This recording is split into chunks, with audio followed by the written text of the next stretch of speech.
C'est Apolline Matin. Apolline de Malherbe. Il est 7h41, excellent réveil à tous. L'invité du jour. Deux invités ce matin pour revenir sur l'agression du neveu de Brigitte Macron lundi soir à Amiens. Bonjour Raquel Garrido. Bonjour. Vous êtes la députée La France Insoumise de Seine-Saint-Denis. Je vais vous écouter dans un instant, mais je voudrais d'abord donner la parole à Jean-Alexandre Trogneux qui est en ligne avec nous depuis Amiens. Bonjour. Bonjour. Vous êtes le père de Jean-Baptiste qui a donc été victime de cette agression lundi soir devant la boutique familiale à Amiens. Ma première question, c'est de savoir comment il va ce matin. Mieux, même si le choc psychologique mettra un certain temps à s'évacuer, bien évidemment, mais on est rassuré maintenant. Vous êtes rassuré, en tout cas physiquement, pour lui. Ça vous a pas totalement surpris parce que ça fait des semaines, des mois que vous êtes régulièrement quand même pris pour cible. Pire que ça, des années, parce que même quand Emmanuel Macron était à Bercy, les problèmes ont commencé avec un mouvement de plus en plus amplifié à partir du moment où il est devenu président. Ça a commencé par des insultes, des boycotts de certains clients qui refusent de venir dans nos boutiques. On mélange tout, il y a vraiment un amalgame incroyable. Et là, on est à un point d'orgue. Vous avez reçu jusqu'à présent des menaces, des lettres, vous aviez même reçu enfin, je veux dire, vous l'avez dit vous-même, hein, des crottes de chien par la poste. Enfin, je veux dire, et là, c'est votre fils qui est agressé physiquement. Pour vous, c'est le point de bascule. Oui, complètement. Là. Bon, déjà, on avait un énorme problème à comprendre ce qui pouvait se produire dans les réactions des gens. Pourquoi faire un amalgame. Je veux dire, vous êtes chocolatier à Amiens, quoi. Point barre. Voilà. Oui, voilà. Est-ce que vous êtes responsable sur ce que dit et ce que fait votre oncle? Non, je l'imagine pas, bien évidemment. Et pour certaines personnes, si. Donc on nous boycotte, on nous insulte, on nous envoie des papiers, des enveloppes avec un papier marqué boum. On a eu des crachats sur les vitrines et ça fait des années que ça dure. C'est insupportable. Je voudrais que vous puissiez entendre les trois personnes qui sont sorties de la garde à vue, qui assument pour certaines d'entre elles, vous allez l'entendre, l'agression de votre fils. Après, oui, on est arrivé là, oui, logique, parce que faut que le peuple il nous entende. Après, on est les seuls à être dehors. Il n'y a pas beaucoup de personnes qui sont dehors sur Amiens. Il faut faire un mai 68. À un moment donné, c'est tout. On peut pas rester comme ça. Surtout avec un président qui nous écoute pas.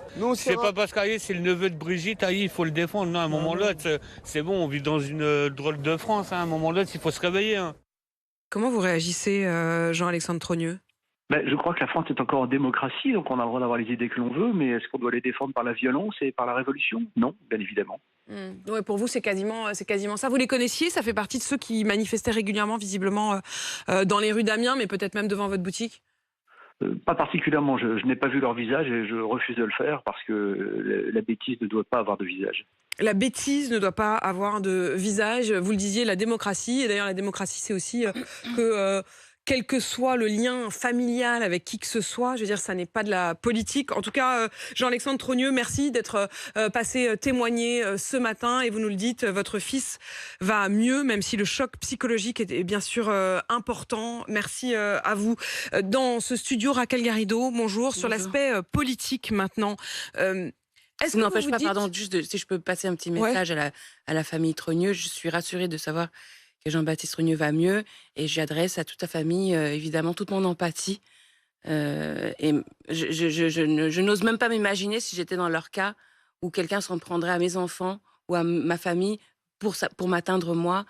Il y a quelque chose de profondément injuste, et ils peuvent compter sur mon empathie. Ils peuvent compter sur votre empathie. Est-ce que vous vous dites aussi, peut-être que ce climat, on aurait dû dire stop plus tôt? Alors, le climat... général, si vous voulez mon avis sur cette description, je pense qu'il ne faut pas être naïf.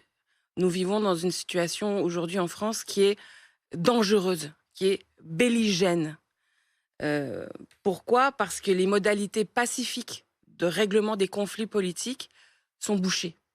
À chaque fois que les citoyens essayent de trouver un chemin pacifique pour que la volonté générale émane de la société, ils se retrouvent face à des portes blindées, qui sont des portes blindées souvent institutionnelles, qui sont directement inscrites dans les articles de la Constitution de 58.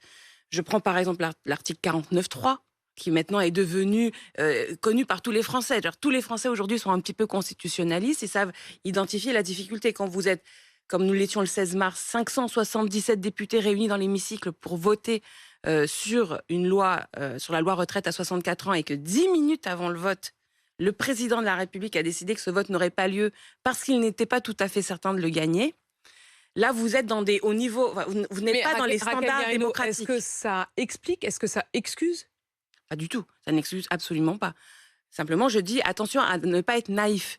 C'est-à-dire, si vous voulez si vous voulez la paix, en fait, il faut des modalités pacifiques de régler les conflits. Et c'est quoi? C'est le fait, par exemple, d'écouter les syndicats. Quand 11 centrales syndicales sont d'accord pour vous dire qu'il ne faut pas la retraite à 64 ans, il faut les écouter. Quand des millions de personnes manifestent, il y a eu plus de 10 grandes journées de mobilisation, quand il y a des grèves, voire des grèves reconductibles. Alors, vous voyez, la société doit avoir trouvé ces chemins-là. En tout cas, ce problème d'écoute et le sentiment que tout est bouché, ça, c'est de la responsabilité des institutions et je comprends bien aussi de la manière dont Emmanuel Macron gouverne. Mais est-ce que vous vous dites pas aussi à un moment, quand la semaine dernière, il y avait des manifestations avec Louis XVI, on l'a décapité, Macron, on peut recommencer, et que l'un des députés, la France Insoumise, était présent et a scandé ces slogans. Quand un député, la France Insoumise, a mis sous ses pieds un ballon à l'effigie d'Emmanuel Macron et d'Olivier Dussopt, comme si c'était la tête d'un décapité. Est-ce que tout cela, à un moment, vous vous dites pas, on a une forme de responsabilité? Les références à la Révolution française, y compris aux aspects de violence qu'il y a eu dans la Révolution française, on était quand même, je veux dire, on sort de l'époque médiévale, la période est violente, hein, les rois eux-mêmes étaient violents. Donc, cette référence de la Révolution de 1789, elle est profondément ancrée dans la culture française. Non, mais est-ce qu'il n'y a pas une forme quelque chose que vous ne pouvez pas reprocher aux gens de faire référence à 1789. Non, mais faire référence à 1789, absolument pas. Le problème, c'est quand on dit on l'a tué, on peut te tuer aussi, parce que malgré tout, c'est exactement ça. Hein. On l'a décapité, on peut recommencer. C'est pas juste une référence à la Révolution, c'est une référence à la mort. Certes. Bah oui. Non, mais c'est vrai, c'est vrai. Le ballon sous le pied, le ballon sous le pied, comme le ballon sous le tête pied, qui aurait roulé de la guillotine. Bon, mais ça veut dire quoi ça pour le coup? Parce que c'était une action syndicale et que donc il faut quand même faire la différence c'était une action entre syndicale, quelqu'un. C'était la jambe d'un député LFI et c'était son pied sur cette tête. Non, mais je comprends qu'Olivier Dussopt se soit senti choqué, etc. Mais ce que je veux dire, c'est qu'il faut quand même comprendre dans la société la différence entre un crime, un délit, un passage à l'acte d'agression, d'atteinte à l'intégrité physique d'autrui, et ce qui ressort de l'action collective syndicale, même exagérée, même zélée, ou du carnaval de rue, c'est-à-dire quand les gens sont dans la rue et qu'ils ont toute cette panoplie de décorations sur Emmanuel Macron brûlé, par exemple. Donc on est bien sur le champ symbolique. On n'est pas sur le même sujet. Oui, mais est-ce que pas sur le même registre. Le symbole. Il faut comprendre ça, la différence. Vous comprenez ça, vous? Mais c'est-à-dire, on est obligé de le percevoir. Est-ce qu'il n'y a pas une complaisance presque romantique pour la violence? Non, alors il faut pas, justement. Moi, je suis pour une solution pacifique. Et la solution pacifique, aujourd'hui, commande... Vous êtes pour une solution pacifique, mais vous ne condamnez pas quand je vous donne ces deux moments. Mais je condamne tout ce que vous voulez. Je veux dire, après, on peut faire toutes les explications de texte qu'on veut. Quand on dit Louis XVI, on l'a décapité, Macron, on peut recommencer. Ce moment-là, ça a été longuement...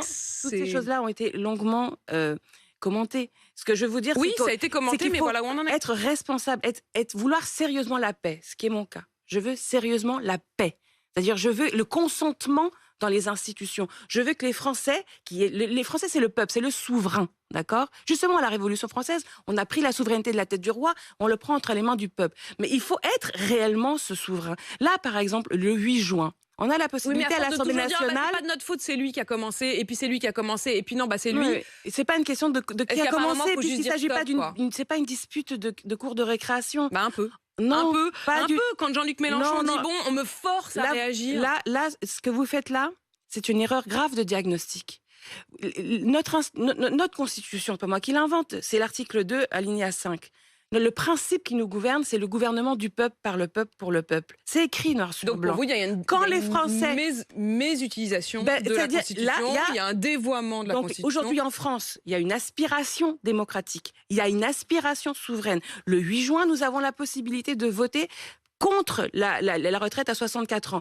Que font les macronistes? Ils essayent par la bande de nous empêcher de voter le 8 juin. Donc eux doivent comprendre. C'est le moment de ce dépôt. Voilà. Aussi, le 6 juin, il y a une manifestation. Elle sera pacifique. les manifestations dans ce pays sont pacifiques. Moi, d'ailleurs, ce qui me fascine, c'est qu'il y a encore autant de millions de Français qui continuent de manifester, de faire la grève, alors que le gouvernement est dans une position extrêmement ferme. Cette fermeté est belligéenne, est dangereuse. Si vous voulez la paix, il faut la démocratie. Encore une fois, c'est toujours un peu quand même, chacun se renvoie la balle. En tout cas, merci Raquel Garrido d'être venue réagir dans ce studio. Je rappelle que vous êtes la députée La France Insoumise de Seine-Saint-Denis.